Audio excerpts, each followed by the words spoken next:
Je m'étonne déjà qu'on fasse un avenant avant même que le nouveau réseau soit mis en place. Il y a beaucoup de concertations en ce moment qui sont faites, ce qui est une bonne chose. Mais ce qui ressort de ces concertations, c'est que pour l'instant, les usagers n'ont pas l'air d'être très heureux des changements qui s'annoncent. En plus, moi j'ai des retours d'usagers qui me disent qu'il y a beaucoup de problèmes, notamment pour le quartier Saint-Ladre. Les gens ne comprennent pas comment Flexo va fonctionner.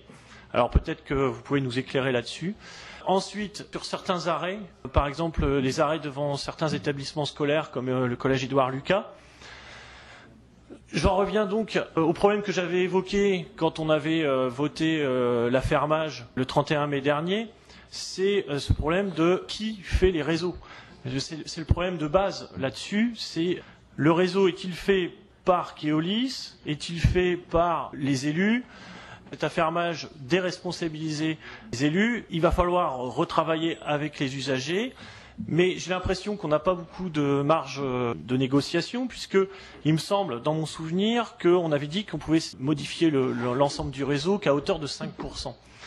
Alors j'aimerais bien savoir comment on peut faire, si on ne peut pas renégocier. Je sais que dans d'autres collectivités, dans d'autres villes, tout le réseau a été renégocié, c'est-à-dire que tout a été revu, tout a été remis à plat. Ce qu'on risque là au 7 janvier prochain, c'est non seulement un conflit social, mais aussi finalement un mécontentement aussi des usagers.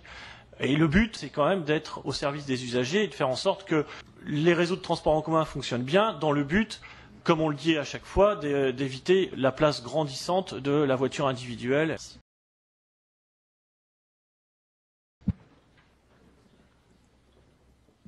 Je crois qu'il y a eu un réseau, Thierry l'a rappelé, qui s'est pas amélioré de la façon dont on l'espérait, alors qu'on avait augmenté les moyens. Ce réseau, on en a dit, redit les défauts. C'était il y avait des bus, je dirais, dans toutes les rues, ou presque, et donc un réseau qui était compliqué. Et du coup, il y avait beaucoup de lignes, mais il y avait peu de fréquences sur chacune des lignes. On a eu une logique inverse. D'ailleurs, les deux candidats qui ont proposé des réseaux l'ont fait tous les deux, et c'était la demande de la collectivité, avec un principe qui était au contraire de faire moins de lignes et de mettre davantage de fréquences sur les lignes. Il y aura lieu d'observer la fréquentation des différentes lignes à différentes heures pour voir les possibilités d'amélioration. Ce que je redis de façon ferme, c'est que ça se fera à budget constant. Ça se fera à budget constant.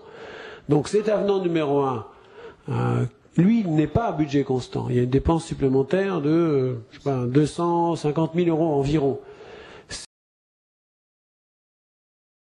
C'est les modifications qui ont été demandées, souvent par un certain nombre d'entre vous, entre la période du mois de juin et du mois d'octobre, septembre.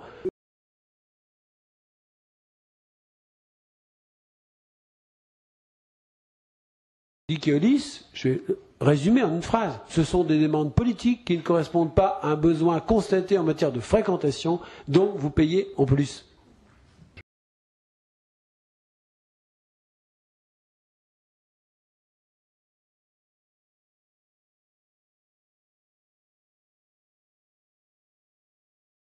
Je suis brutal dans mes termes. Ce que je souhaite clairement indiquer, c'est que, bien entendu, il faudra observer le réseau, regarder la demande, regarder là où on n'est pas satisfaite, mais c'est bien à budget constant qu'il faudra ensuite trouver des solutions.